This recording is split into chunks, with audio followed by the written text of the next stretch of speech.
Mesdames et messieurs, bonsoir à tous. Ravi de vous accueillir pour ce nouvel épisode du Devoir de tout dire et du droit de savoir avec Virginie Dornier. C'est l'épisode 15 et ce soir, donc, nous allons traiter de sortir de la matrice, échec au mat avec, encore une fois, la franc-maçonnerie, mais on va aussi parler de la ruche et d'autres éléments par rapport à tout cela. Donc, merci de mettre un pouce, de partager l'émission et de vous abonner à la chaîne avec des ouvrages derrière moi pour nous accompagner.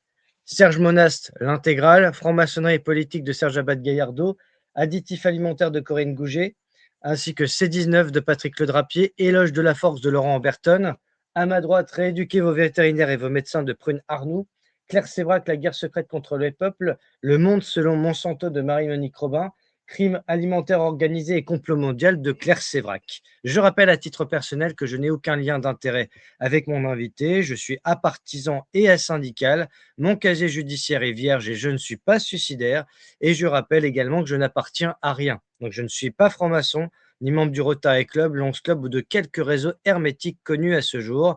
Et je précise bien sûr que mon invité est entièrement responsable de ses propos et de ses actions. Donc je vous dis à tout de suite.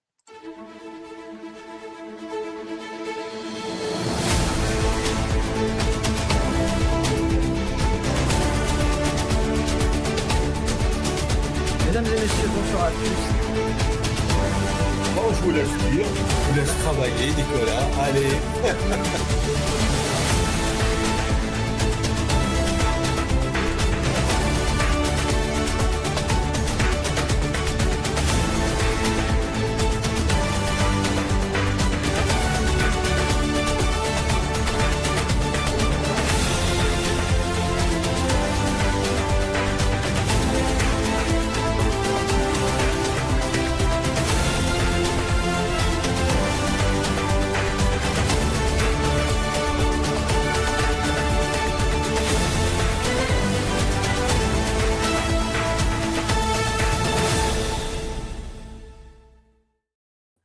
Bonsoir Virginie.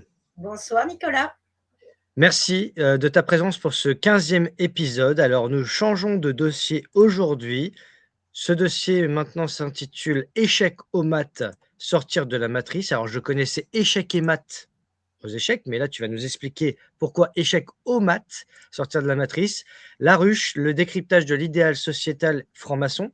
Alors permets-moi avant de démarrer et de te laisser la parole, d'avoir une petite pensée pour notre amie Christine Coton, qui à l'heure où nous enregistrons est toujours en train de lutter contre les forces du mal, si je devais m'exprimer ainsi, sachant que en voyant l'intitulé de cette partie, je repense à l'émission qu'on avait faite tous les trois, et même tous les quatre, puisqu'à l'époque c'était Frédéric, mon modérateur à ce moment-là, notamment sur la ruche, les abeilles, la symbolique, voilà. Et donc il y avait une sorte de débat qui s'était initié à ce moment-là, et bon, Christine avait été assez percutante.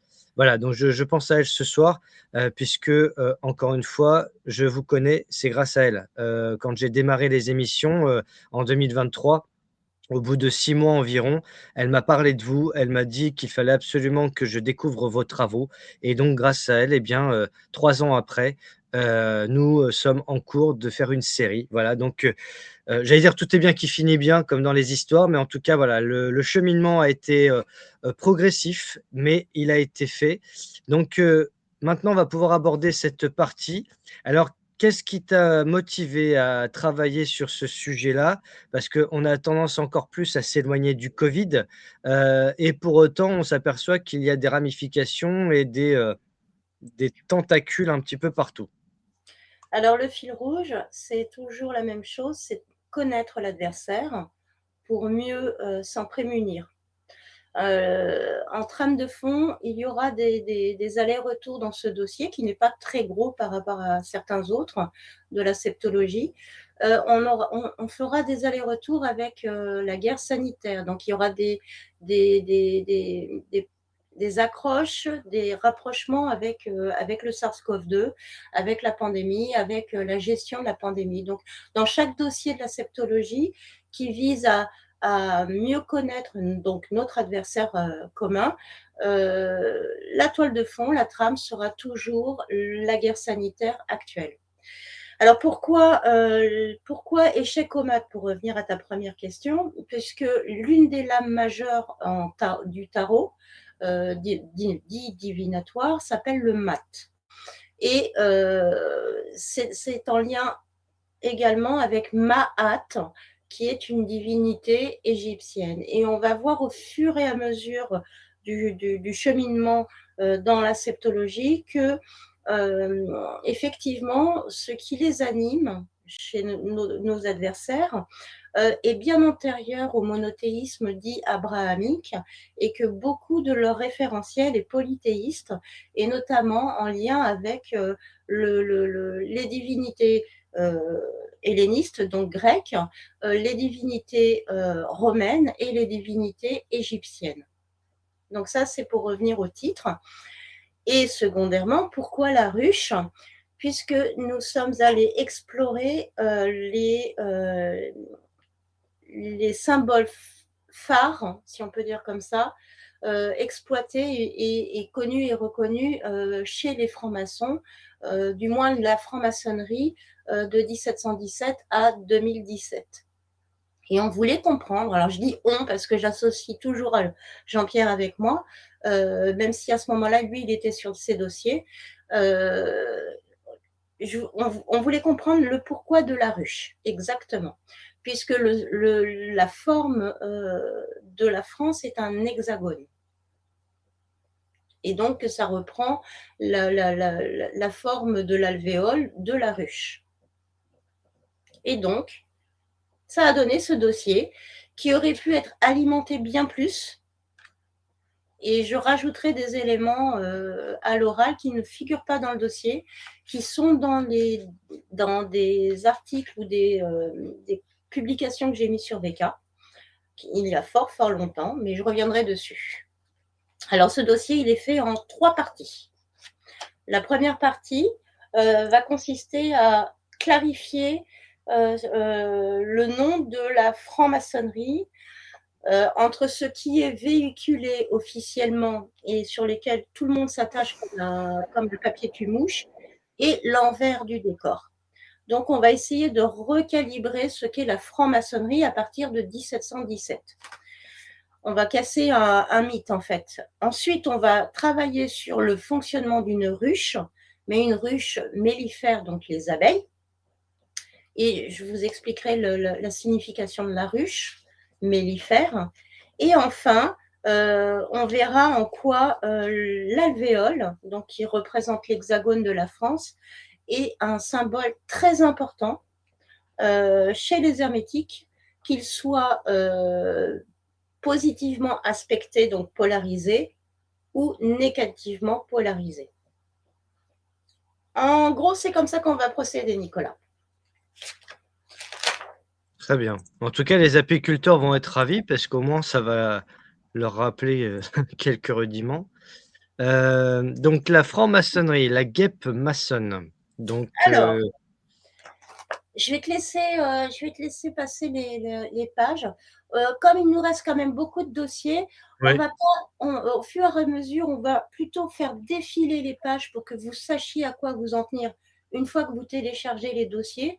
Et il vaut mieux que j'explique sans filet ce qu'il en est. Alors, d'accord. ce qu'il se dit de la franc-maçonnerie, c'est que le nom franc-maçon est attaché au maçon libre, Freemason en anglais. C'est un paravent ou ce qu'on appelle une opération Canada Dry. Puisque en 1717, à Londres, la franc-maçonnerie, la nouvelle franc-maçonnerie, a pris le pouvoir sur l'ancienne franc-maçonnerie. L'ancienne franc-maçonnerie, c'était celle du château de Chenonceau, on va dire ça comme ça, le bâti. La nouvelle franc-maçonnerie qui a été renversée en 2017, c'était le reflet du château. D'accord? Donc, cette nouvelle franc-maçonnerie, on doit son nom à la guêpe maçonne, qui a renversé la ruche mellifère, la ruche des abeilles. La ruche des abeilles, c'était ce qu'on peut définir la matrice originelle. La nouvelle franc-maçonnerie qui a officié officiellement de 1717 à 2017, c'est ce qu'on appelle, la franc-maçonnerie miroir, où tout est inversé, et c'est la franc-maçonnerie maritime, en lien avec le commerce triangulaire qui avait lieu enfin, à ce moment-là, au nom des empires maritimes, dont le code couleur est le bleu, le blanc, le rouge. Et donc, on explique ce qu'est une guêpe maçonne. C'est une guêpe solitaire et c'est un prédateur de l'abeille. Les guêpes maçonnes, les guêpes en général, se nourrissent de larves d'abeilles. Si on raisonne comme Jean de La Fontaine ou les autres fabulistes, ça veut dire quoi? Ça veut dire que la ruche, c'était le royaume de France et d'autres royaumes, mais on s'attache à la France. Et on verra par la suite le schéma, que la guêpe a infesté cette ruche-là.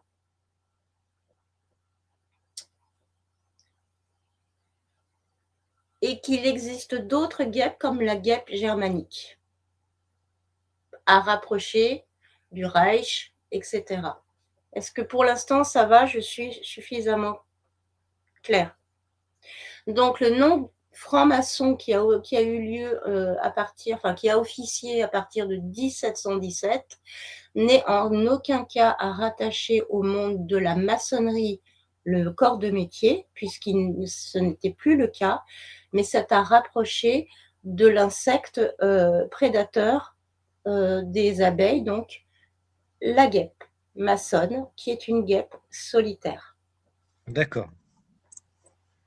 Donc, mode de vie des guêpes solitaires ou social versus le nouvel ordre mondial. Rapporté au nouvel ordre mondial, cela signifiait nous projeter des siècles en arrière, au siècle des Lumières, où en France notamment, les femmes de la haute société tenaient des salons et initiaient les philosophes, scientifiques, religieux et toute personne ayant de l'influence sur le monde à de nouvelles pensées. Ces femmes sont donc assimilables aux guêpes fondatrices. Les premières générations de ce système, aux personnes que nos livres d'histoire ne citent jamais, mais qui ont permis de réunir les grands noms comme Voltaire, Rousseau, et tous les philosophes encyclopédistes, les dirigeants comme les tsars, rois, empereurs, papes, qui, par leur influence, ont pu féconder le monde à leur image et continuent à le faire. Donc Alors les ça, habitats. voilà, c'est l'habitat de la guêpe maçonne, donc ce sont des amphores d'argile. Tout à fait. C'est l'ifron. D'accord. Ou des urnes. Ah, c'est une émission botaniste aujourd'hui, en quelque sorte. Ah, on va faire Maya l'abeille, Mireille Les l'abeille. philosopho-maçonno-botanistes. Non, mais c'est Les important parce qu'au Templiers, départ, quand on a fait Templiers. l'émission avec Christine, je comprenais pas tout et je pense qu'on bon, c'était maladroit, mais bon, ce Je qui est fait pense, est fait. Voilà. je pense que Christine s'attendait à ce qu'on travaille sur la sommation à faire rétrospectivement et qu'elle ne s'attendait pas Je pense que personne ne s'y attendait en fait, mais voilà, mais c'est effectivement maladroit de la part de tous, y compris de moi, parce qu'on aurait dû véritablement clarifier le sujet qu'on voulait aborder pour être sûr et certain que tout le monde soit raccord. disons que là, voilà, on a fait 14 épisodes en amont, donc au moins, là, au 15e, on commence à être un peu rodé. On y va tranquillement mais sûrement. Donc là, ce qui est assez intéressant, c'est que tu nous montres une forme de pyramide Oui, avec, ça c'est un modèle d'architecture en fait d'une fourmilière. Parce que les guêpes, les abeilles, les fourmis, les frelons, tous les frelons, font partie d'une catégorie d'insectes qui s'appelle les hyménoptères. Et donc, tout au long de cette première partie, je fais des parallèles entre notre société et la société de ces insectes-là. Et la société de ces insectes, avec une reine, un fécondant et puis des ouvrières, on appelle ça de l'eusocialité. EU, comme Union européenne. Et donc ça, c'est vraiment le parallèle. Donc tu vas pouvoir continuer. Il va y avoir le modèle pyramidal en fonction des civilisations.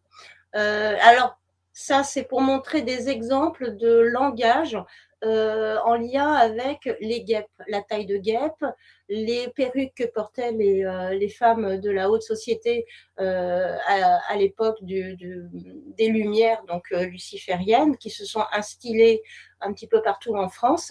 La grosse perruque que porte la femme au milieu, ça s'appelle un pouf, qui est passé dans le langage courant quand on parle de pouf. Le pouf sur lequel on s'assoit. Oui, ou Oh, d'autres. d'accord, ok, d'accord. Ah Donc, ouais, et oui. eh oui, c'est tout Donc, à fait. et en sachant que les perruques, c'était une façon de, pour les initiés de se reconnaître entre eux, comme les poignées de main des maçons. Et pour les profanes, ça ne leur donnait pas d'indication sur leur statut, sur leur position sociale. D'accord. Oui, c'est vrai que beaucoup de mots sont rentrés dans le langage courant. Pouf, taille de Voilà, guêpe. la taille de guêpe, le guêpier, que ce soit maritime ou du côté des insectes, on se rend compte au fur et à mesure que nous baignons dedans, donc on n'est absolument pas conscient du monde dans lequel nous vivons. Donc il y a la matrice et il y a le système d'exploitation. Quand- Et on n'est plus du tout conscience du système d'exploitation dans lequel on est. Alors pareil, c'est à cette époque-là, donc tout ce qui est en lien avec le siècle des Lumières, donc luciférien, plus la résurgence du romantisme, donc l'engouement pour l'époque antique romaine qui a amené par la suite à la République réintroduite en 1789. On doit cette période-là véritablement à la période contemporaine de Sade, de Voltaire, de Rousseau, et tout ce qui est encyclopédiste, d'Alembert et compagnie. Donc, on voyage dans le temps tout en étant focus sur un thème qui sont la ruche des abeilles, qu'on appelait la mouche à miel à l'époque de La Fontaine. Et donc, son prédateur initial, la guêpe, maçonne ou germanique. Et cette guêpe maçonne ou cette guêpe germanique ont elles-mêmes un prédateur qui est le frelon, dont le frelon asiatique, ce qui ramène à ce qu'on peut imaginer, donc le livre rouge de Mao, le communisme, etc. Et il y a des prédateurs à ces prédateurs-là, ce sont les mantes religieuses ou un ours,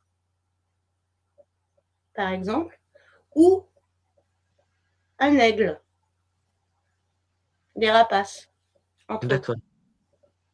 On verra ça au fur et à Oui, mesure. oui, oui. Et quand Donc, je vois les sadismes, Sade que Simone de Beauvoir légitimait avec la phrase un écrivain en est sorti de prison, etc. Moi, je les ai lus, les 120 journées de Sodome. C'est c'est un mélange de Epstein, Lang, etc. version. Je crois que c'est un des bouquins les plus affreux que j'ai lus. C'est c'est là qu'on voit que la pédocriminalité n'a pas d'époque, hein. C'est de tout temps. elle a toujours existé. Ah ouais, on s'imagine mal ce que c'est tant qu'on l'a pas lu. En plus, il est disponible en PDF sur internet, donc il suffit de taper 120 journées de Sodome PDF, vous arrivez à le trouver. Donc, Et le père de Sade était un grand ami de Voltaire. ah, Enfin, ah c'est bah, dans les pages. faudra que j'en parle avec Marion Sigaud, ça. Alors, guêpier, guêpier, OK, on va Donc, il y a passer un. toutes les expressions courantes en lien avec les guêpes, en lien avec le libertinage qui se cache derrière le terme liberté, liberté, égalité, fraternité. Mais c'est ça qui est assez surprenant, c'est comme tu le dis si justement, en anglais, on dit freemason, maçon libre, et en français, on dit franc-maçon. Mais quand on parle de franc, soit on pense à français, soit on pense à franchise, comme valeur de vertu. Et donc, et le maçon, c'est le bâtisseur, mais le bâtisseur au sens intellectuel du terme. même s'il y a eu des bâtisseurs de cathédrales, et cetera, par le passé. Il y a le côté à la fois, physique et matériel, mais il y a aussi surtout, dans ce cas-là, intellectuel et spirituel et ésotérique. Absolument. Justement, je voudrais qu'on s'attarde à nouveau sur le terme franc-maçon, parce que quel est le message lic comment dire? Implicite ou non, qui est laissé dans le côté franc? Autant le maçon, on peut comprendre, c'est la fabrication, la le bâtisseur, et cetera, mais pourquoi on met franc devant et pas libre? Alors, je vais reprendre. Jusqu'en 1717, il y avait l'ère des bâtisseurs. Alors, pour la même ligne, je vais parler de la même chose avec des exemples différents. Si ce terme des bâtisseurs, donc qui construisent, qui bâtissent, on le rapporte à l'eau. C'est le glaçon. C'est solide. D'accord. Si on, à partir de 1717, on est passé à l'eau liquide. Le glaçon a fondu, et c'est de l'eau liquide. On n'est plus, à partir de 1717, dans le corps de métier bâtisseur, maçon, charpentier, etc. On est dans l'invasion de la ruche des abeilles qui produisent de l'or, donc du miel, de la gelée royale. Donc là, si tu veux, c'est le renversement de la royauté vertueuse, bâtisseuse, par une guêpe qui s'appelle la guêpe maçonne. Et pourquoi franc-maçon? Mais parce que nous portons en France l'héritage de la Révolution qui est allée jusqu'au bout du renversement de la royauté, donc de la ruche, puisque sur le territoire anglais, il y avait eu déjà des tentatives de renversement de la royauté qui ont échoué. D'accord, donc c'est dans ce sens-là, en fait. C'est Donc un peu le maçon jusqu'au boutiste, grosso modo. là, si tu veux, quand on parle de franc-maçonnerie à partir de 1717, on oublie le corps de métier. On est sur les abeilles, sur les guêpes, sur les frelons. On n'est plus dans l'univers du bâtiment. On est D'accord. dans l'univers des abeilles, des insectes. Et là, pourquoi franc? Eh bien, parce que c'est la France qui est le porte-étendard de cette nouvelle ère, qui est une ère maritime qui a submergé les territoires, sauf pour la France, Paris et l'Île-de-France, puisque l'équerre et le compas franc-maçon de cette lignée-là de francs-maçons à partir de 1717 sont des instruments de bord, de navires, de bateaux, et non pas des instruments de compagnons maçons ou de tailleurs de pierre ou de charpentiers qui, à cette époque-là, puisque nous, on raisonne en 2026, mais rapportés au XVIIIe siècle, les outils des maçons, c'était le fil à plomb et c'était tout autre chose que l'équerre et le compas qu'on connaît tous, sur lequel il y a le référentiel. Tu veux que je reformule? Non, non, c'est bon, c'est clair. Donc, D'accord, pourquoi la franc-maçonnerie? Comme je l'écris régulièrement, c'est parce que le cul de la bête est en France. d'accord. Bon, Voilà. au moins c'est clair. Ce qui veut dire que depuis 1717, tout ce qui a été mis en place, c'est pour liquider ce qui était du domaine du bâti, des bâtisseurs, de la pierre, etc. Donc jusqu'en 2017, tout a été liquidé,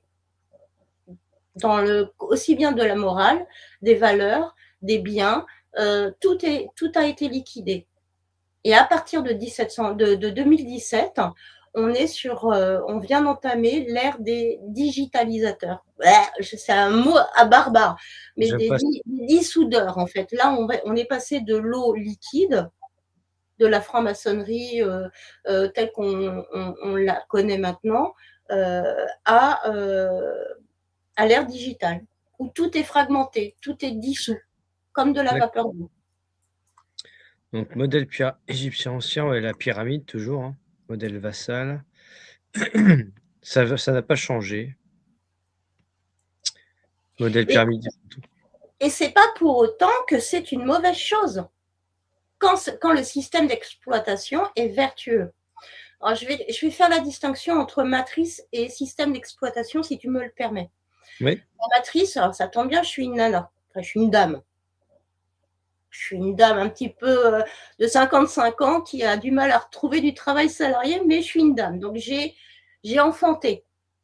Donc je suis la matrice en soi.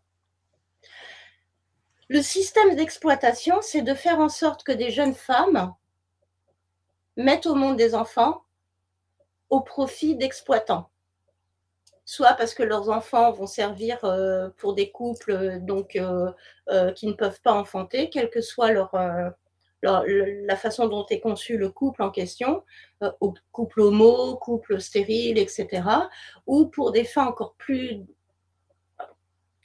moins avouables de trafic d'organes, de trafic autre. Donc le système d'exploitation, avant de détruire la matrice, donc avant de détruire la mère, il vaut mieux commencer par s'intéresser au système qui exploite la mère, au sens large du terme.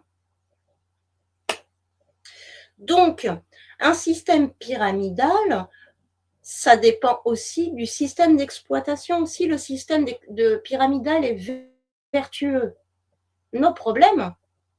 S'il est au contraire vicié et vicieux, là, ça te pose problème.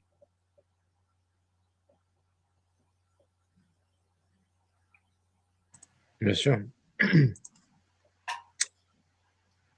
Donc là, l'ordre inversé de la pyramide française, apogée 2021. Donc je rappelle que les dossiers sont faits en 2021. On est Oui, 5 ans après. Donc système félon. Alors en langage des oiseaux, l'emblème du peuple français est le coq ou le gallinacé, en lien avec la Gaule. Le coq possède sur le haut une crête qui marque sa position au sein de la basse-cour. La crête représente également le sommet qui sépare deux vallons. Il existe par ailleurs des sites portant le nom de crête de coq en Auvergne ou Haute-Corrèze et en Roumanie dans le monde de Gataï. La crête du coq est également le nom vernaculaire d'une fleur d'ornement pour les bouquets et les massifs. Dans la Ve République, le pouvoir exécutif utilisait des décrets pour contourner. Ah oui, les assemblées représentants. Ah oui, décret. Ah ouais, d'accord. Intéressant. un décret, c'est retirer la crête du coq. D'accord, oui. Oui, c'est vrai que lu En comme ça, langage oui. plutôt. Et Ah oui, donc décret, oui, je retire le symbole, quoi. voilà, donc nous sommes un peuple gaulois. Nous sommes effectivement des gallinacés, et je suis bien placée pour le dire. Et donc, le fait de retirer la crête du coq, c'est une façon comment te dire, c'est un peu comme couper les ailes de certains oiseaux pour les empêcher de voler. Et la législature de Macron est essentiellement fondée sur le contournement de la pyramide des normes. C'est-à-dire qu'au fur et à mesure, avant même qu'il soit à l'Élysée, euh, il y a eu tout un glissement des pouvoirs en augmentant les pouvoirs des maires, en augmentant les pouvoirs des préfets, ce qui permet de contourner à la fois le pouvoir de l'Assemblée nationale et le pouvoir du Sénat. C'est une voie de dérivation, si tu veux. Et donc, le gouvernement, à la solde de l'OMS, donc qui est le Léviathan, une des têtes du Léviathan, c'est ça, c'est d'avoir été en mesure, au fur et à mesure, de ne pas avoir besoin de frontalement dissoudre la Ve République ou dissoudre la Constitution et dissoudre la pyramide des normes, mais de créer des conditions telles que par le biais de décrets ou d'ordonnances, les pouvoirs ont été répartis autrement. Ce qui fait que les maires et les préfets sont bien plus ont bien plus de pouvoir rattachés directement à l'Élysée et donc à l'OMS que sénateurs, députés. Alors justement, là, on est en conclusion. Il ne Oui, s'agit pas ici de faire une thèse, mais de vous représenter ceux qui aujourd'hui prônent le nouvel ordre mondial et les enjeux globaux, comprendre leur cheminement à travers le décryptage du Léviathan, d'une part, et de la guêpe, d'autre part, à travers leurs symboles transgénérationnels et leur application en 2021. Donc, dans la mesure où toutes ces organisations pratiquent l'occultisme et se réfèrent depuis leur création à des guêpes. Nous comprenons pourquoi les tunnels et leurs sombres secrets. Pour en déduire que l'entité déifiée est de polarité féminine, la transcendance, comme l'a nommé Emmanuel Macron, ou bien Babylone pour d'autres, la prostituée au Tarasque de Provence. Nous pouvons supposer que l'application stricte du modèle socio des guêpes, qu'elle soit solitaire ou non, fait que les personnes tout en haut de leur organigramme soient exclusivement des femmes, des fondatrices. Là, les féministes devraient être contentes, hein. L'hermétisme extrinsèque. Ces sociétés cultivent le secret tout en ne se cachant pas totalement. Les codes sont tels que les informations qui arrivent aux profanes sont soit le fruit d'enquêtes rigoureuses, soit ce sont des témoignages de repentis, ou alors des fuites délibérées ou des stratagèmes normés.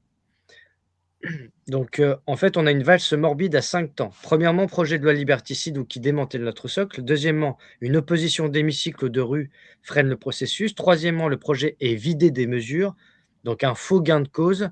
Quatrième, un fait divers violent opportun relance les débats. Cinquièmement, de façon concomitante et systématiquement en période et à des horaires décalés, les mesures plus contraignantes sont prises. alors ça, c'est le schéma de fonctionnement, on va dire, sociétal et politique de la France. Alors, vous pourrez vous essayer et tester, que ce soit avec, par exemple, le mouvement des gilets jaunes. Donc, et vous voyez comment le mouvement initialement spontané des gilets jaunes a été mis à mal par le biais de faits divers qui ont tout coupé, par le biais d'infiltration, etc. Et c'est comme ça pour tout événement de spontané des Français, de la société originelle, pour contrer et circonscrire en fait les mouvements spontanés des Français. Ah oui, alors ça, Sun Tzu. Si vous ouais. connaissez vos ennemis et que vous vous connaissez vous-même, 1000 batailles ne pourront venir à bout de vous. Si vous ne connaissez pas vos ennemis, mais que vous vous connaissez vous-même, vous en perdrez une sur deux. Si vous ne connaissez ni votre ennemi ni vous-même, chacune sera un grand danger.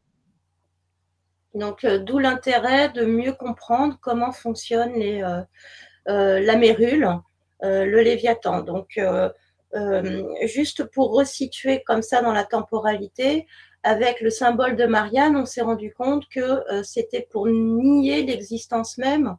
Alors, sans religiosité, mais on est vraiment purement dans le sacré, et le sacré qui est partagé par tous. En inversant la chronologie et la généalogie, donc de Anne, qui est la grand-mère de Jésus, Marie, qui est la mère de Jésus, en choisissant comme symbole de la République Marianne, c'est véritablement pour remonter le temps. Eh bien, c'est tout ça, c'est l'enjeu de l'adversaire, de la mérule. Donc, si on revient à l'analogie du Léviathan, ce monstre aquatique, purement aquatique, à 7 têtes, 10 couronnes, etc., a été mortellement blessé par le militaire en chef qui est l'archange Michael. Le sang qui a coulé sur la terre a donné son avatar terrestre mi-lion, mi-ours. L'avatar terrestre, c'est l'équivalent de la nouvelle franc-maçonnerie. En inversant donc le cours du temps et en remontant le temps, ça veut dire qu'on rembobine le film pour redonner vie à ce fameux Léviathan aquatique. D'où la mort symbolique et réelle de la nouvelle franc-maçonnerie qui a officié de 1717 à 2017 pour la résurrection du Léviathan. Oui, mais la franc-maçonnerie actuelle de 2026, dans quelle, posture se trouve-t-elle à ce moment-là? Alors, je pense que si. Elle n'en est pas moins, présente et potentiellement dangereuse. Alors, ce n'est pas parce qu'elle est encore présente qu'elle est sous couvert de ce qui symbolisait la couleur de cette nouvelle franc-maçonnerie. Donc, la couleur de ce système d'emprise maritime qui a été officialisé en 1717, c'est le bleu, le blanc, le rouge, en lien avec la Royal Navy, en lien avec le drapeau français, le drapeau russe, etc. Euh, Ils ont juste changé de couleur. De la même façon qu'il y a eu le processus de remplacement de la maçonnerie initiale des bâtisseurs par les liquidateurs, il y a une période de transition jusqu'à ce qu'on fasse un grand remplacement. Donc, sur la franc-maçonnerie qui officiait auparavant, qui était plutôt aux couleurs bleu, blanc, rouge, pour résumer, mais et qui est en train de laisser sa place aux couleurs bleu et blanc du Léviathan, donc OMS et compagnie, il reste les anciens qui sont remplacés par les nouveaux. J'essaie de... C'est facile pour moi Non, mais de... disons que la matrice, à l'origine est toujours, enfin, n'est plus forcément la même. Mais aujourd'hui, concernant les lois sur l'euthanasie, concernant les projets de société, concernant le côté occultiste, et cetera, ça reste toujours ça. Que ce soit, Oui, voilà, c'est ça, c'est surtout ça le oui, problème. Parce qu'aujourd'hui, on a tendance certains ont tendance à dire: «Oui, vous savez, la franc-maçonnerie n'a plus autant d'impact qu'avant, ils ont plus de pouvoir et cetera». C'est pour ça que Macron va directement à la loge, à la grande loge de France pour remercier les francs-maçons de travailler sur l'euthanasie. Donc on a c'est... tendance à relativiser et à sous-estimer leur pouvoir. Mais parce que ce n'est plus la même franc-maçonnerie. Imagine le cube maçonnique, le fameux cube qui était sur le bureau Oui, d'Emmanuel Macron. Imagine que ce cube, c'est mon cube de glaçons. C'est le bâtisseur. On va dire, c'est ce qui était vertueux.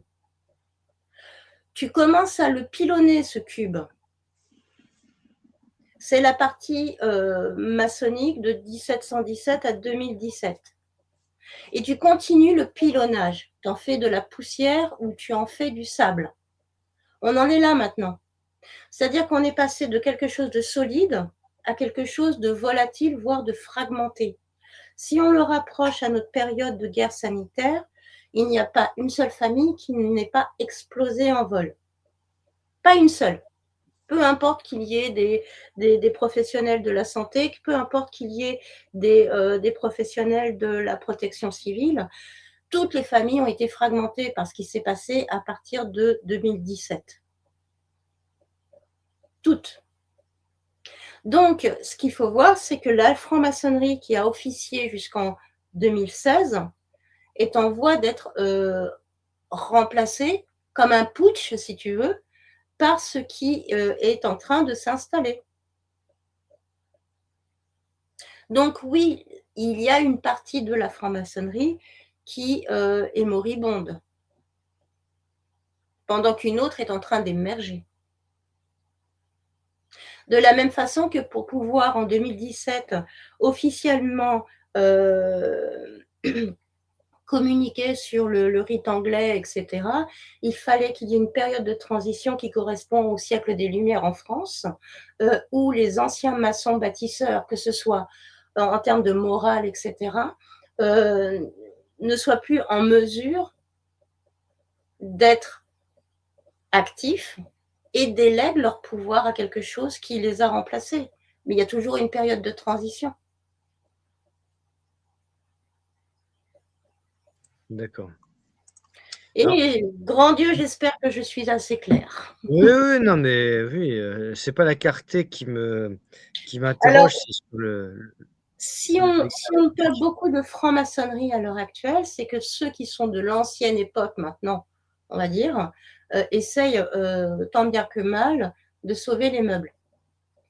Et c'est pour ça qu'on communique autant sur la franc-maçonnerie qui était censée être hermétique, donc cachée. Oui, mais même eux se dévoilent de plus en plus. La preuve, sur Facebook, ils sponsorisent des journées portes ouvertes ou des invitations. Moi, je reçois, dans mon fil d'actu, Alors je suis abonné à rien, en ce qui concerne ça. La Grande Loge de France, le Grand Orient avec, des conférences, des journées portes ouvertes. Moi, j'habite quand même maintenant dans la ville la plus maçonnique de France et ce sont les francs-maçons eux-mêmes qui le disent. C'est même pas moi qui spécule ou qui fait du complotisme, c'est-à-dire qu'ils ne se cachent plus. Parce qu'ils considèrent que les jeunes sont en perte de repères, et qu'il y a de plus en plus de jeunes qui veulent y adhérer. Alors à l'époque, il y a une époque, on faisait le djihad ou qu'on allait rejoindre des sectes et maintenant on va rejoindre la franc-maçonnerie parce qu'on cherche un sens à sa vie. Alors souvent, c'est comme ça que ça part, mais encore une fois, Serge Monast avait déjà tout dit il y a 30 ans sur les coulisses, des degrés et sur le fait que, y a-t-il une franc-maçonnerie inoffensive? Non. Y a-t-il des francs-maçons inoffensifs? Oui. Moi, je reste sur ça.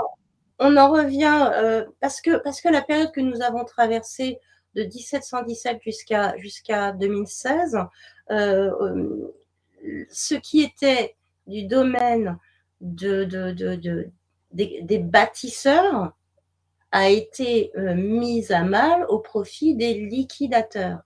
On en revient toujours à la genèse de ce que j'essaye de véritablement faire comprendre. Le compas et l'équerre du logo maçonnique sont des instruments maritimes. Donc, tout ça rattaché au commerce triangulaire de cette époque-là, avec tout ce qu'on peut imaginer, donc trafic d'esclaves, transport vers les États-Unis, transport vers les Antilles, etc. Donc, ce fameux commerce triangulaire, ce qui s'est passé à ce moment-là en France, c'est que les armateurs, les compagnies maritimes qui étaient les commerçants maritimes de l'époque ont renversé la couronne pour garder le pouvoir. Parce qu'à l'époque, si tu veux, ces armateurs-là, qu'on qualifiait de corsaires, recevaient ce qu'on appelle des lettres de course de la royauté. Ils donnaient leur butin au roi et n'en conservaient qu'une seule partie. En renversant la royauté, ils gardaient tout. Et pourquoi l'Élysée? C'est le bâtiment qui est en lien avec Henri Crozat, qui était la plus grande fortune de France du temps de Louis XV, j'espère ne pas me tromper. C'était le plus grand armateur de France et le plus puissant en termes de commerce triangulaire. C'était le plus grand Ah de esclavagiste. Tu parles Henri Crozat de Fleury? Oui, à qui Alors on doit c'est à qui on doit le bâtiment 1886 qu'il est né. alors, à qui on doit le bâtiment de l'Élysée, qui avait épousé une gamine de 12 ans dont il s'est séparé rapidement. Donc, de mémoire, hein, comme ça. Henri Heu, Henri Henri Crozat de Fleury, né, le 29 avril 1886 au Havre, remisier anarchiste. Est-ce que c'est lui? Parce qu'apparemment, j'ai l'impression qu'il y en a plusieurs des Henri Crozat. alors Il c'est en lien fleurit avec le bâtiment en lien avec avec l'Élysée. l'Élysée. D'accord. Mais tu vois Parce bien que que là, l'Élysée a été construit en quelle année déjà? j'ai, En en j'empierai à récupérer les documents, c'est dommage, Il y je a m'avais Antoine Crozat aussi. je crois que c'est Antoine Crozat. Ah, c'est Antoine Crozat, oui. Heu, ouais, inauguré en 1720, il y a 300 ans, le palais de l'Élysée a été bâti et financé par Antoine Crozat pour y loger sa fille. Sa fille, pa pa pa pam, Donc pour résumer, c'était voilà, un commerçant, Louis XV, tout à fait. maritime, Oui. très puissant financièrement puisque c'était il avait une fortune plus importante que le royaume. Et pour en revenir à notre époque, notre actualité, le palais de l'Élysée, qui était celui initialement du plus gros commerçant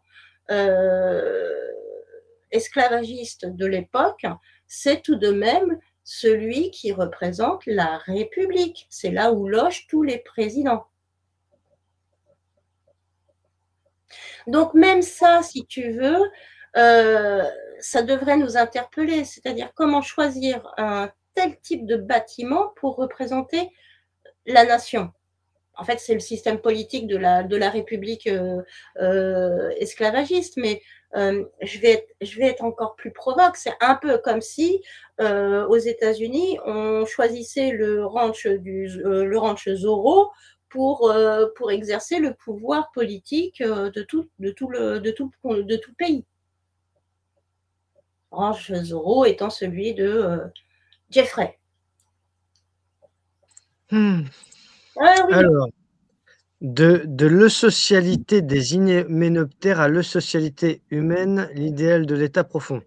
Qu'est-ce que en français ça veut dire? Alors là, si tu veux, et on va laisser cette image-là parce que j'ai pris le schéma initialement du cycle de vie d'une J'ai abeille. l'impression d'être en cours de techno, tu sais, avec les poinçons et puis à faire de la soudure. Ça me rappelle un peu ces trucs-là. Pas Eh que bien, des bons souvenirs, mais bon. si tu veux, Nicolas, j'ai superposé à l'image initiale donc des cycles de vie d'une abeille ou d'une ruche en général, entre la reine, le bourdon et puis les ouvrières. J'ai converti ça par rapport à notre mode de vie à nous. D'où les chiffres de jusqu'à je ne sais plus combien. Et si tu veux bien, accrochez-vous les amis, je vais vous expliquer en gros ce que signifie d'un point de vue société française cette image-là. Je rappelle que la ruche des abeilles, c'est le système vertueux, non vicié et sans système d'exploitation avec la vilaine guêpe qui est en train de bouffer nos larves, qui sont nos enfants. Alors, on est à combien? Est-ce qu'on peut? Page 26, on a à gauche des petits nuages, des petites bulles. Fécondation. Oui, pardon, terminé. Alors, je vais lire tout simplement. Je vais pas m'arrêter, mais c'est pour vous donner ce à quoi vous devez vous attendre. Comme ça, en lisant à l'italienne, on va passer aux pages suivantes, si tu es d'accord. Donc, on a converti le mode de vie sociétal d'une ruche d'abeilles qui fait du miel, de la cire, qui est vertueux, qui permet à l'apiculteur, quand c'est une ruche domestiquée, de vivre. Et nous l'avons converti en mode de vie et biologie humaine, on va dire, dans la société. Alors, nous avons modifié un schéma existant qui retrace les cycles de vie des abeilles afin de vous démontrer les analogies avec l'être humain et plus encore les similitudes relevées entre les cycles de société micro et macro.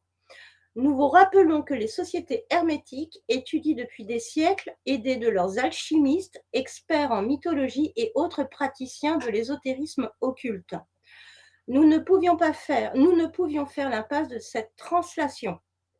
Dans un premier temps, il faut convertir l'échelle de temps. Un jour chez une abeille, c'est une année pour nous. Un an chez une abeille, c'est 365 années. Une saison devient une période de 90 ans environ.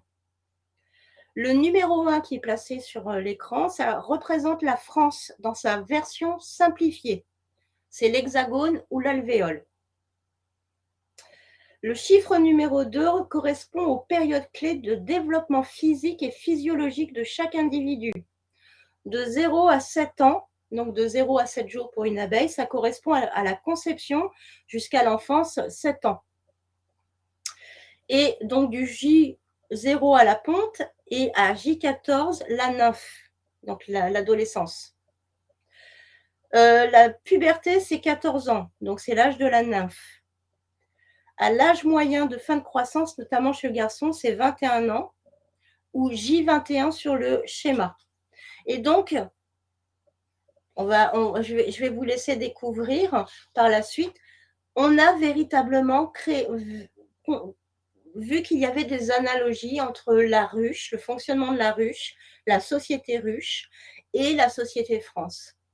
Puisqu'au niveau de la scolarisation, c'est pareil. On s'est rendu compte que de tel âge à tel âge, c'était l'entrée en maternelle, l'entrée au collège, l'entrée en vie active, etc.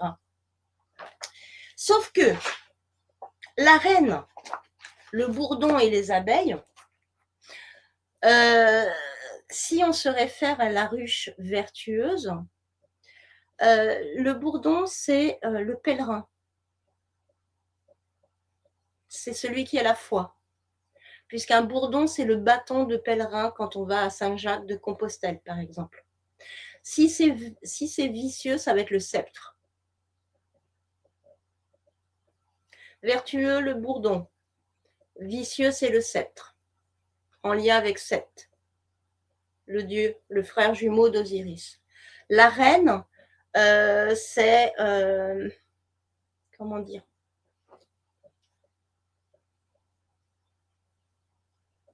C'est la version la plus vertueuse de la France. C'est celle qui porte, c'est la fille aînée de l'Église, c'est un système. Sans parler de religion, j'entends bien, hein.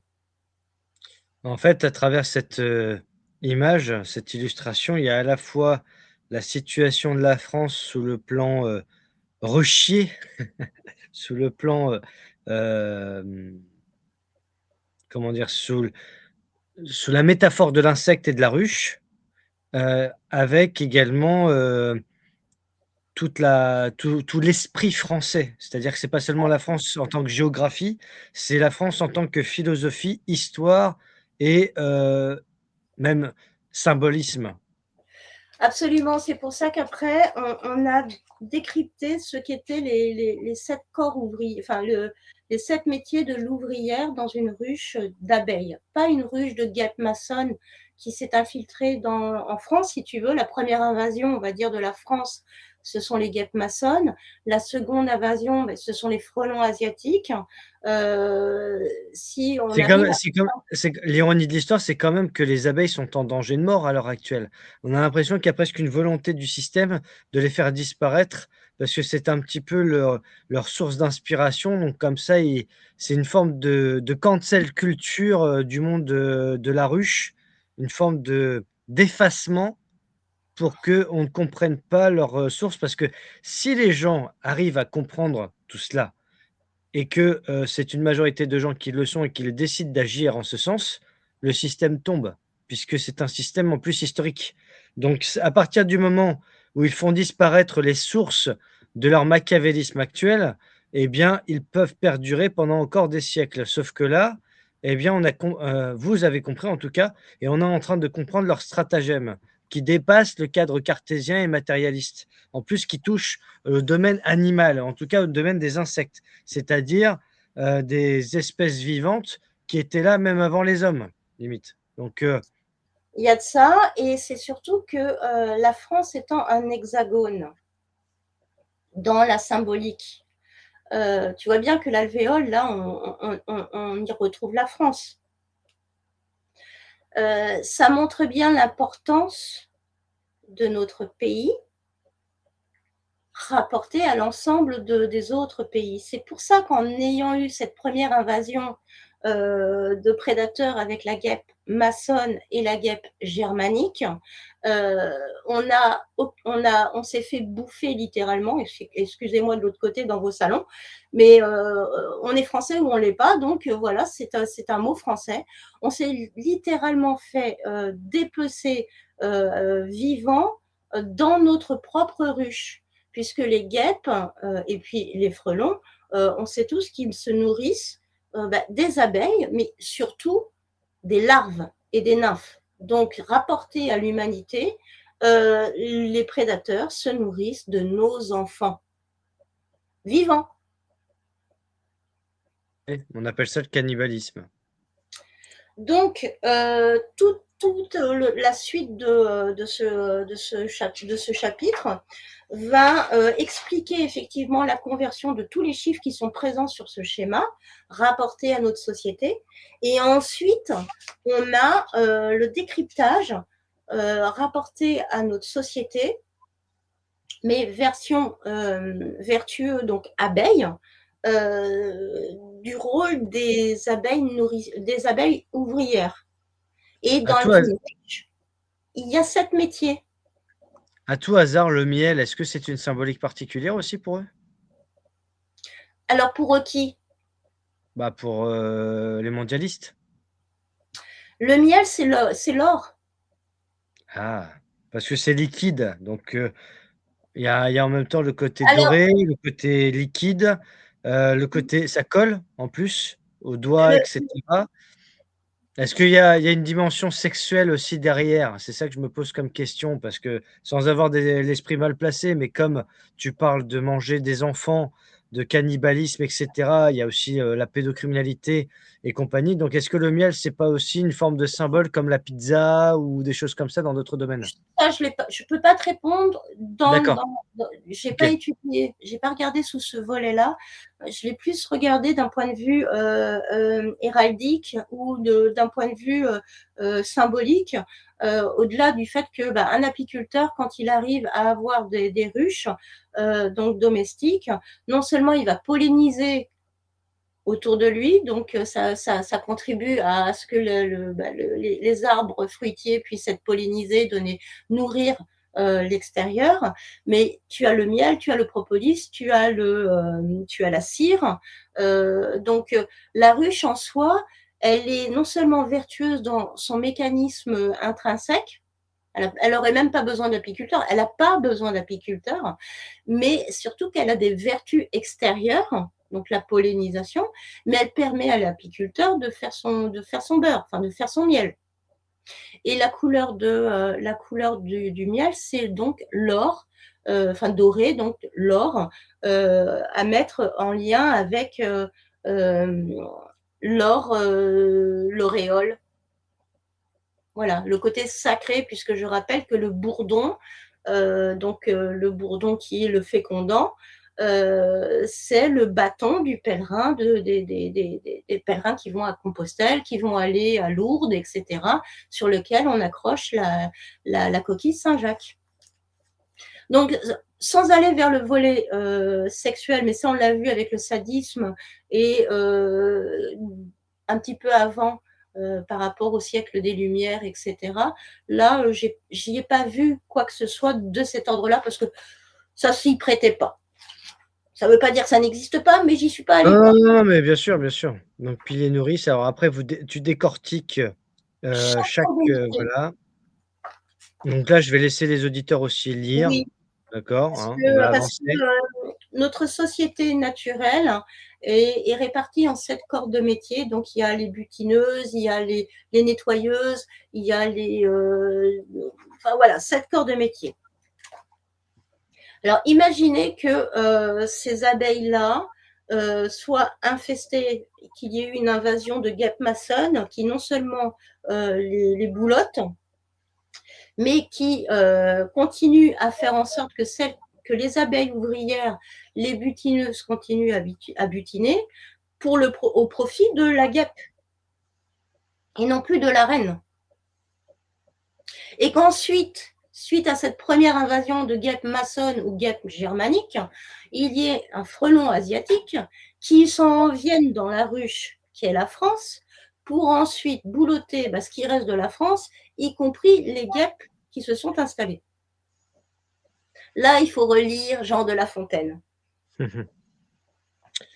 Puisque Jean j'arrive à de cette La Fontaine, partie-là, ouais, heu, ça c'est pour montrer que l'infestation, elle se fait aussi et surtout via les écoles d'ingénieurs. ah d'accord. Le Ah oui, volet les gars. luciférien est très inscrit dans les écoles d'ingé, que ce soit les mines, que ce soit enfin, toutes les écoles Il y a le et le d'ingénieurs. symbole de la coccinelle, ça représente quoi alors? Alors, je vais être très triviale, hein, pour moi, c'est la bête à bon Dieu. Voilà. Et Euh, donc? et donc, c'est la bête à bon Dieu, que veux-tu que je te dise? J'aime pas le volet qui a été repris en lien avec Coccinelle, la transgenre, dont Emmanuel Macron a inauguré une place à Paris pendant son premier mandat. Pour moi, la bête à bon Dieu, c'est vertueux, c'est la coccinelle, quoi. C'est celle qui exauce les vœux, en tout cas dans notre culture, puisque le scarabée qui porte bonheur, c'est plutôt la culture égyptienne ou le bassin d'Égypte, du Nil, etc. J'en reste là, moi je ne vais pas me compliquer la vie, hein. Pour moi, la coccinelle, c'est la bête à bon Dieu. D'accord.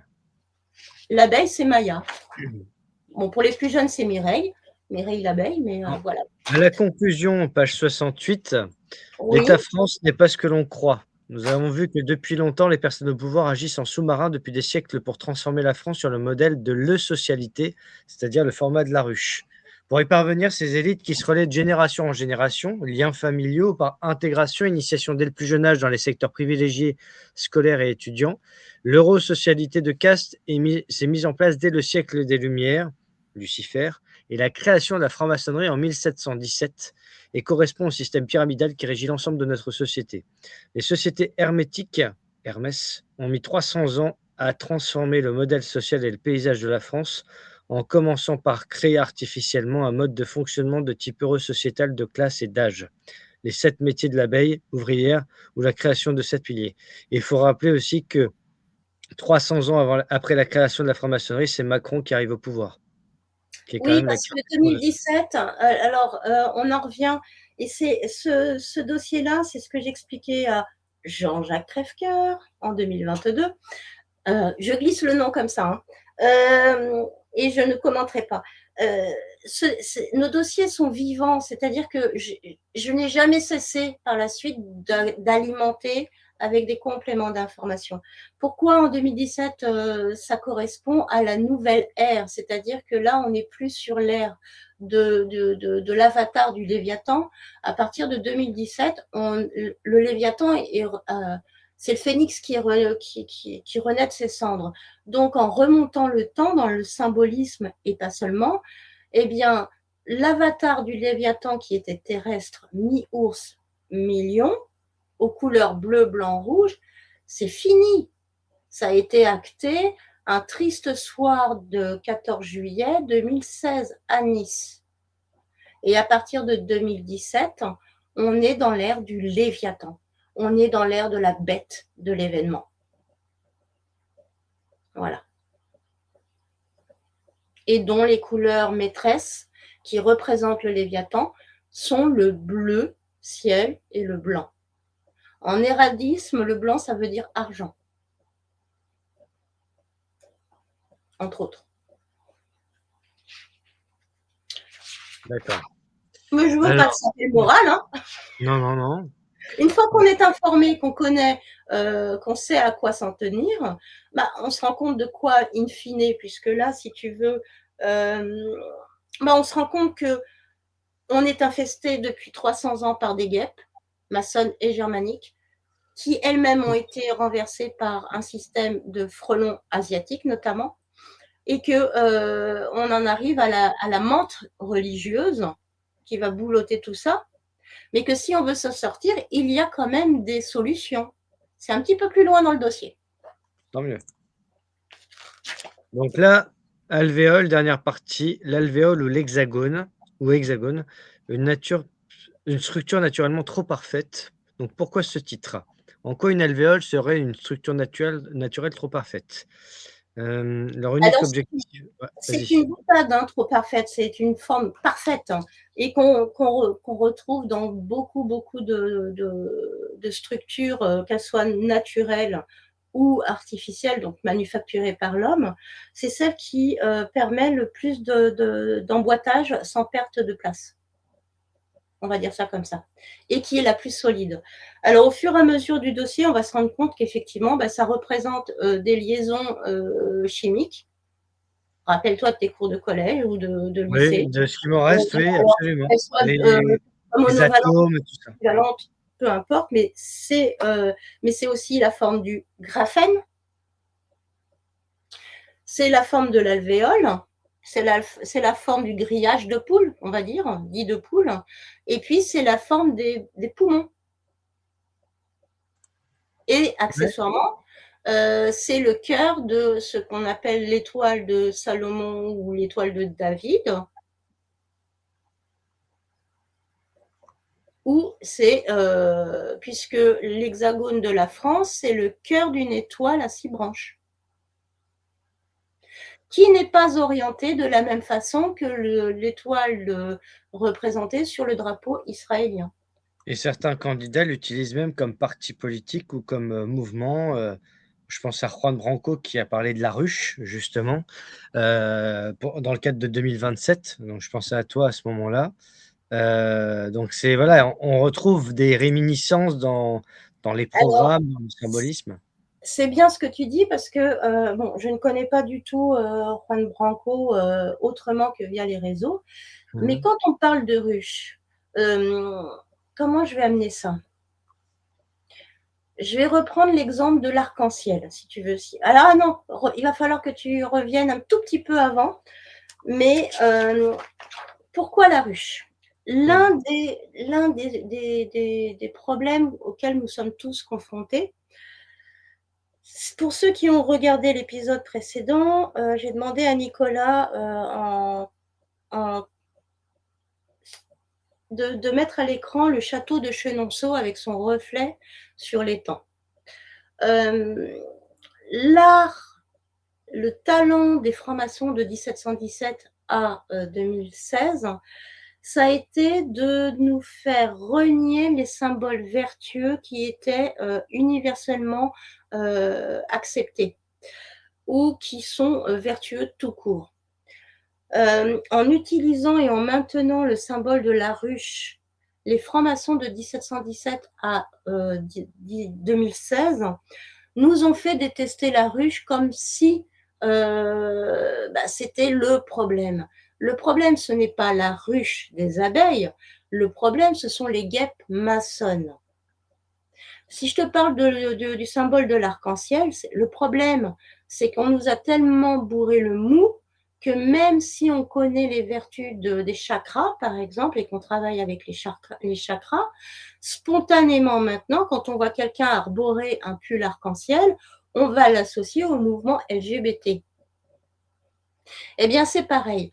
Alors pourquoi Juan Branco? Eh bien, parce que je pense que Juan Branco n'utilise pas la ruche comme les francs-maçons de 1717 à 2016. Il utilise ce symbole-là en référence à la ruche initiale, celle des abeilles, pas celle infestée par la franc-maçonnerie qui était la Espérons. franc-maçonnerie maritime. Donc, je pense que lui a compris. Et je ne le connais pas, on n'en a pas discuté, mais ça me semble cohérent comme approche de sa part. Voilà. Donc, ah oui, et au fur et à mesure du dossier, vous verrez des allers-retours avec le SARS-CoV-2. Alors, l'entreprise d'alvéole nous mène au projet européen Magneron. Magneron. Alors, Magneron. Magneron, je résume, c'est un projet totalement français et intégralement financé par l'Union européenne. Ce projet Magneron, celui qui était le porteur de projet, est décédé brutalement au mois de juillet, je ne sais plus quelle année, hélas, mais un décès brutal, au mois de juillet qui est le 7e mois. Ce projet Magneron, en gros, l'objectif, c'était de travailler sur les neurones pour les personnes atteintes de pathologies neurodégénératives comme Alzheimer. Voilà. Donc, on est déjà à cette époque-là sur 2 champs de recherche bien distincts mais complémentaires, c'est-à-dire que ce qui est attaqué à l'heure actuelle, notamment via les vaccins contre le Covid, mais aussi l'électromagnétisme, les antennes 5G, etc., c'est le système électromagnétique.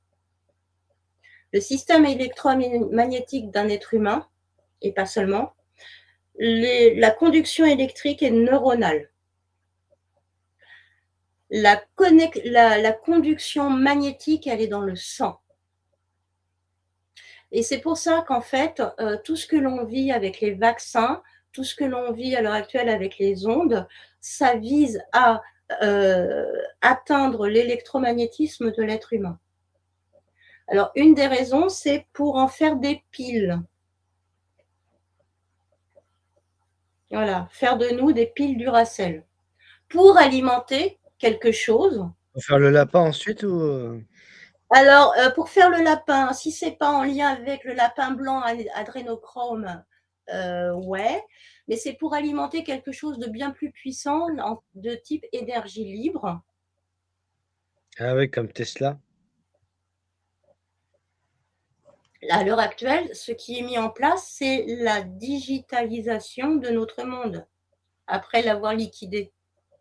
En Et pour rendre le monde virtuel, il faut une source d'énergie, un électromagnétisme libre qu'on peut capter, donc l'être humain ou les animaux, mais pas n'importe quels animaux, les animaux à sang chaud, dont le cœur de l'hémoglobine, c'est l'atome du M, ça sera vu par la suite. C'est un atome de fer. Et le fer, ça s'aimante. C'est pour ça que par la suite, vous avez un petit laïus sur la ferritine. Et Alors ouais, la ferritine, protéine permettant le stockage du fer, jouant un rôle clé dans le métabolisme du fer, permettant de réguler son absorption intestinale en fonction des besoins de l'organisme. Elle a ainsi une fonction de réserve et de détoxication du fer. Le dosage de la ferritine plasmatique est le reflet des réserves tissulaires mobilisables. Son dosage permet d'évaluer les réserves en fer et ainsi de dépister précocement une carence en fer ou à l'opposé d'apprécier une remontée des réserves lors d'un traitement par supplémentation ferrique. On la trouve dans le colostrum et la protéine de petit lait et semble jouer des rôles biologiques très divers et est considérée comme la première ligne de défense immunitaire de l'organisme. Propriétés antibactériennes, antivirales, antifongiques, anti-inflammatoires, antioxydantes et immunomodulatrices. alors le colostrum, c'est le premier lait qui sort de la poitrine des parturiantes quand elles mettent au monde un enfant. Sachant que en fonction du profil de la personne, puisque j'ai présenté des produits dans l'industrie pharmaceutique pour justement complémenter les carences en fer. Les populations noires, par exemple, ne fixent pas, comme les populations dites européennes, le fer de la même façon. C'est pour ça que souvent la drépanocytose touche les populations noires plus que les populations autres, asiatiques ou autres. Et je rappelle, un des objectifs de ce que l'on est en train de vivre avec la guerre sanitaire, c'est de s'en prendre à la conduction électrique des humains et des mammifères et la conduction magnétique des humains et des mammifères. Donc, je te parle par exemple d'un vaccin contre l'HPV. Il se trouve qu'il y a des recherches, Le fameux papillomavirus. voilà, il y a des recherches sur les conséquences de ce vaccin-là qui démontrent que il y a une atteinte de la gaine de myéline. Alors, si tu veux, tu as nos neurones qui sont comme t'as des tubes comme ça qui vont jusque dans les nerfs, enfin, ce sont les nerfs, et ils ont une gaine qui s'appelle la gaine de myéline, un peu comme un fil électrique, et tu as la gaine en plastique. Bon, bah, si tu attaques ta gaine électrique et que tu as ton fil de cuivre qui va être apparent, ça va fragiliser ton circuit électrique. Si en plus de ça, tu es dans un milieu, on va dire, aquatique, tu risques d'avoir des électrocutions. Donc, voilà, c'est véritablement l'un des objectifs des injections Covid, entre autres, plus d'autres vaccins.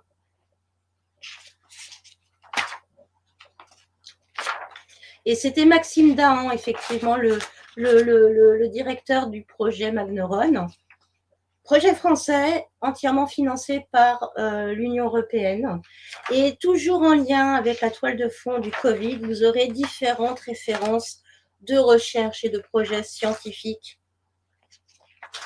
Donc, on va pouvoir vous épargner ça à l'écran.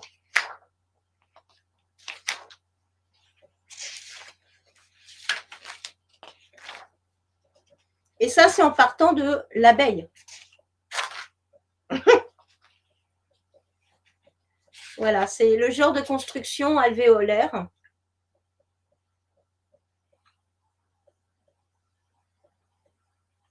Tu vois que le symbole de l'alvéole, au-delà de représenter la France, puisque dans notre... Et un peu partout en architecture, dans les événements.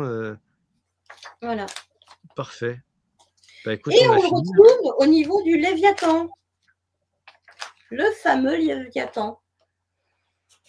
Et pour ça, il faut aller à la page, Bah, je suis déjà à la page 92 là, alors. eh ben, juste après. Ça, ce sont des éléments de recherche en lien avec le monde des pneumologues et en lien avec le Covid, parce qu'on suivait le fil. Ça, c'est un C'est vrai projet qu'il y a en fait, ouais, les affiches. C'est vrai qu'il y a partout ça, hein. On peut plus voir les choses de la même façon, ça. UNICEF, Banque Alors, monétaire internationale, OMS, OMC, ah oui. Ah. t'es passé devant le Léviathan comme Ah, je ça? suis passé devant le Léviathan, ouais. Ah, c'est le Léviathan. Alors, c'est quelle page? Bah, c'est page 95. Ah, Le fameux Léviathan. c'est celui-là, alors. Non, c'est après. Ah, Alors, 95. 95 sur le... Ah Bah, oui. Alors, c'est qu'est-ce ça, que tu appelles Léviathan? c'est l'organisation mondiale. C'est ça le Léviathan. D'accord. Ah, le symbole, la mérule, là? Le Léviathan, c'est tout ce qui est porteur du code couleur bleu, clair Ah, et d'accord. blanc. Donc, qu'on retrouve sur Alors, l'île, j'essaie d'agrandir.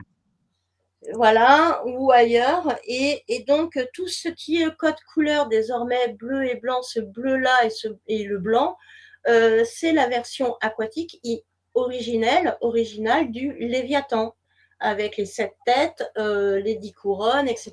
Et je vous renvoie au tout premier dossier. C'est ça, le Léviathan. D'accord. Ouais, toute la mafia, quoi.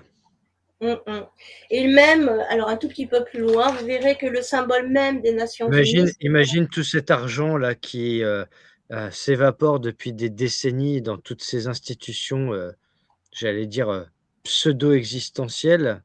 Heu, il y aurait plus de pauvreté sur la planète, hein, si, bah, ça à partir du moment où tu as, tu es apiculteur, ta ruche a moins de rendement puisque tu te rends compte que, mais longtemps après, que tu as des guêpes qui ont infesté ta ruche. Donc, tu as moins de rendement en or, donc en miel. Donc là, si tu veux, le fait que l'or soit capté, alors que ce soit de l'or matériel, le métal, ou que ce soit de l'or sous une autre forme, bah voilà, il n'y a plus de rendement. Et c'est capté par les prédateurs. ouais, d'accord. Donc on a ça. Le Serpula lacrimans. Le monde est dans le viseur de l'impérialisme. Ouais, les symboles. Alors, ce ne sont pas c'est pas du laurier hein, de chaque Non. côté, c'est de l'acacia. Et D'accord. enfin, j'espère ne pas me tromper parce que j'ai pas relu le dossier, mais il me semble que l'acacia, j'en ai parlé, c'est un des symboles des francs-maçons. OK. C'est une plante qui est Mais plutôt... c'est très intéressant parce que ça, c'est sûr que c'est pas à l'école qu'on va apprendre ça, hein. J'imagine Ouais. mal en éducation civique. Alors aujourd'hui, on va apprendre le Léviathan et puis la Mérule. Ce serait bien, mais il faut pas s'y attendre. Alors, de notre temps, le Léviathan, ça ne nous était pas inconnu. Alors, les Alors là, enfants, c'est un petit rébus, ça. Conclusion, le heu, symbole de l'ONU, c'est quoi? C'est le planisphère qui est dans l'œil, dans le viseur de l'empire esclavagiste romain. c'est pas mal ça. C'est ça, ça devrait être en QCM du bon complotiste, tu sais? À la fin, Alors, faudrait tu m'as dit deux mots que j'exècre, complotiste. Ça, je le vomis, ce mot-là. Les personnes qui sont lucides ne sont pas des complotistes. Donc, arrêtez de vous auto-flageller. Ça m'énerve. Vous n'êtes pas complotiste, tu n'es pas complotiste, tu es juste lucide. En plus, nous, avec Jean-Pierre, on en a bavé pour remettre en lumière l'existence du statut. Et maintenant, effectivement, on parle plus facilement de lanceur d'alerte en termes plutôt que de complotiste. Donc, ça sert à rien d'utiliser un mot qui a été créé par la mérule pour te définir. Tu vaux mieux que ça. Et les autres aussi. Non, mais oh. Et QCM, je suis désolée, mais là aussi, on vaut mieux que ça. Moi aussi, et les autres. Non, mais c'est vrai, quoi. Il faut arrêter. Ça m'énerve parce que on nous diminue de génération en génération et comme si ça ne suffisait pas, on se rapetisse de nous-mêmes. Donc, je suis désolée. Si on porte oh, on a fini le dossier en entier. Si la France, qui est donc, que l'on dit être la fille aînée de l'Église, porte un héritage aussi difficile que d'être le cul de la bête, donc le cul du Léviathan. On va dire ça comme ça. Pas la lettre Q, hein, mais le popotin. C'est parce que justement, on est une terre sacrée. Et c'est parce qu'on a ce je ne sais quoi, de génération en génération, qu'on nous a ciblés pour justement être inversé et porter le message inversé au-delà des frontières. C'est quand même à nous qu'on doit, à nous, la Déclaration universelle des droits de l'homme. C'est pas d'Angleterre qu'elle est partie, c'est de France. Une fois la République mise en place. Qu'est-ce qu'on a d'autre? On a énormément de choses dont on nous fait croire que ça vient de nous, alors qu'en fait, ça vient de l'adversaire. Et ça m'énerve. Et puis, c'est tout. Les Français valent mieux que ça. Et quelle que soit la génération, quelle que soit la racine, que ce soit des racines profondes ou des greffes, on s'en fout. Dès lors qu'on aime la France, on aime la France. Point barre. Non mais oh. On est à la fois l'alpha et l'oméga. On est la source du problème contemporain parce qu'on nous l'a imposé, mais on est la ressource pour la solution. Très bien. Eh bien, écoute, c'est sur ces mots engagés qu'on va finir cet épisode. Alors, nous avons fini l'échec au mat de sortir de la matrice, partie 4, la ruche, le décryptage de l'idéal sociétal franc-maçon. Dans le prochain épisode, dites-nous la vérité. Partie 5, de Junon parèdre de Jupiter au cercle d'Orion. Donc là, on a un dossier qui fait 204 pages et qui va évoquer donc les symboles de la France comme jamais les élites mondialistes n'auraient voulu que vous le sachiez. Du grand sceau de France à l'hymne national en passant par le faisceau du licteur, pas du lecteur, du licteur. Faisceau licteur, ouais. Vous ne regarderez plus vos passeports de la même façon. Nul doute qu'ici encore, les immortels auront des vérités à nous révéler avant que les académies ne soient démantelées et remplacées par des think tanks, comme par exemple le Cercle d'Orion créé en 2017. De la même manière, vous ne regarderez plus non plus la Statue de la Liberté de la même manière. Voilà ce qui nous attend dans le prochain épisode. Est-ce que tu peux, avant d'éteindre la télé, juste ouvrir une activité normale? Juste ouvrir le fameux dossier qu'on va aborder la prochaine fois et faire défiler quelques pages. Oui. Pour mettre voilà, façon voilà, la semaine prochaine, voilà ce à quoi vous aurez le droit. La reine noire contre la reine blanche. Junon. Parèdre. La liberté selon le grand sceau de France. Je résume, le grand sceau de France, c'est un sceau maléfique. D'accord. C'est pour ça que le garde des Sceaux, ministre de la Justice. Et il y a aussi le président des Sceaux que peu de personnes connaissent. Oui. Donc on va aller voir tout ça, mais juste les pages pour me montrer qu'il y a beaucoup d'illustrations comme ça. Je fais défiler comme ça, quoi. Oui. Comme ça, hop, hop, n'ayez pas peur. Voilà. C'est pour donner un petit aperçu. Voilà. Non, mais ça va être passionnant. Très bien. Il y a Donc 204 pages. on verra que, la nouvelle si je me souviens bien, la nouvelle coupole du Forum des Halles, représente la tête d'Apophis puisque c'est un serpent.